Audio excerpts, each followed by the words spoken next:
Foreign direct investment is really recognized to have a very significant and a positive role in African economy. The positive effects, I think, are quite easy to see. The most important is improved human capital, and this comes about through, for example, knowledge transfer. Foreign direct investment companies bring in different ways of working, different management practices. They also bring in different technologies, so there's also a technology transfer, skills, etc. But also job creation, because coming in, they also bring in different types of jobs, and that creates jobs in the economy. Foreign direct investment also then makes the links to markets that wouldn't normally be present in the country. So there is this link to the local and the global, as well as creating competition in the country. So you're also working towards increasing productivity. So there is actually quite a large number of positive effects. More than 60% of the labour force in countries across Africa work in agriculture, yet the sector accounts for just 20% of the continent's gross domestic product.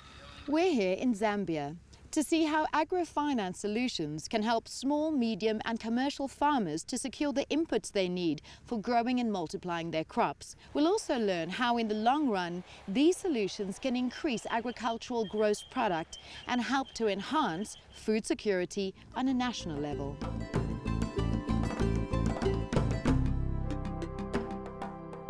CHC was put together basically to provide services to agriculture, make it more efficient, make farming easier in the country. We help provide inputs to the farmer, funding to grow the crops, and then marketing services and storage for the crop when it's been grown. Greenbelt provides the inputs to the farmers, where they supply fertilizer and chemicals, where CHC provides a marketing service and storage. And with the introduction now of crop finance, we also finance the farmers. So it works as a complete package. Standard Chartered has been a big partner in our lives. It helps us at all our stages. It helps us buy the fertilizer for the fertilizer company for Greenbelt. It is providing the funds to finance the farmers to grow the crops. And it also helps us on the output side. Once we put crops into sheds, then it gives us funding to help pay the farmers to buy the commodities. We deal with about 120 commercial farmers on a number of different levels, and we also buy commodities, both sorghum and maize, from about 6,000 small-scale farmers. In promoting agricultural development, Standard Chartered provides two complementary financing solutions.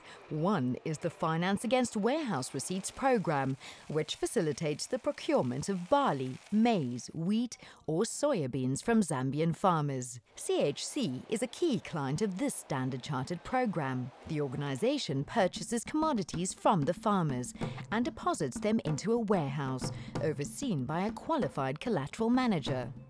The collateral manager then issues a warehouse receipt, upon which the bank will finance CHC at 80% of the value of the purchased commodity.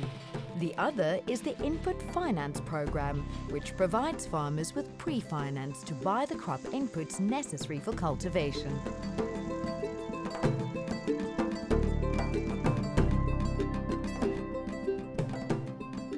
Finance Against Warehouse Receipts is a program that involves the use of secured commodity as collateral for the loan. Rather than asking the client to provide us with the physical security, for example, all we rely on from the bank's perspective is the collateral itself that we're funding. We take security on the growing crops and the produce that comes thereof.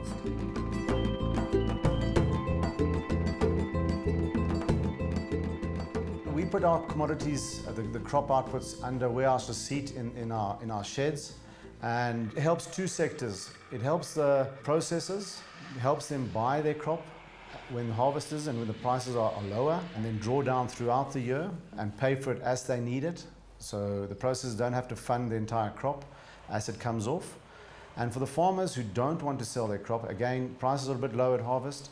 If they put it in the warehouse, they can then get funding to continue their operations. When the prices improve, they can then sell their commodity. The Standard Chartered Input Finance is a new product for us. This is our first year of doing it. We select farmers with a track record that we feel confident can perform on what they promise. We're funding 4 different crops at the moment: maize and soybeans, wheat and barley. We provide all the inputs: fertilizer, chemicals, fuel. We pay for the electricity and the labor costs. We provide them with an agronomic service. We go and test their soils. We then supply them fertilizer and chemicals specific to their needs. Then we provide them finance to grow that crop. And when the crop is ready, we provide a marketing service and get them paid at the best prices available.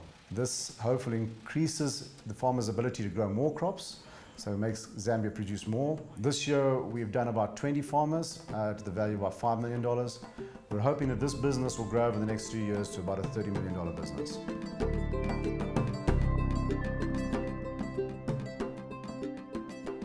We finance our farming operations. We've also got to finance the input costs, equipment purchases, development. The biggest input's probably fertilizer. Seed is a very important one, good genetics as well as good physical quality of the seed.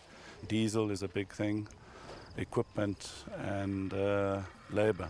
Another very big input for winter cropping is water.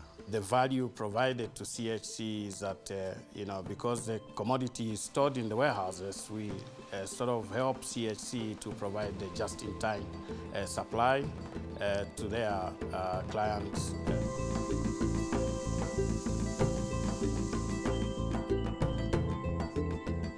I have 16 family members that I use in the farm.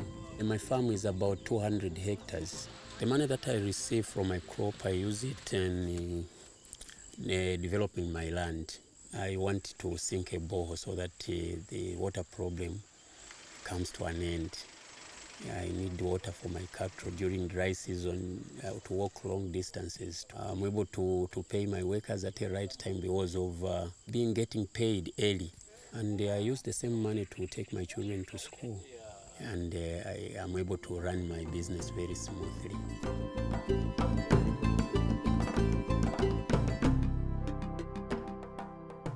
If you look at Zambia, which is largely dependent on mining, we're trying to diversify, and agriculture is increasingly becoming important. Agriculture accounts for 20% of Zambia's GDP, or to put it in value terms, $4 billion. In Zambia alone, we support over 750,000 small-scale farmers. And that is big, because that's really what the government is encouraging the banks to do, because these are the future commercial farmers.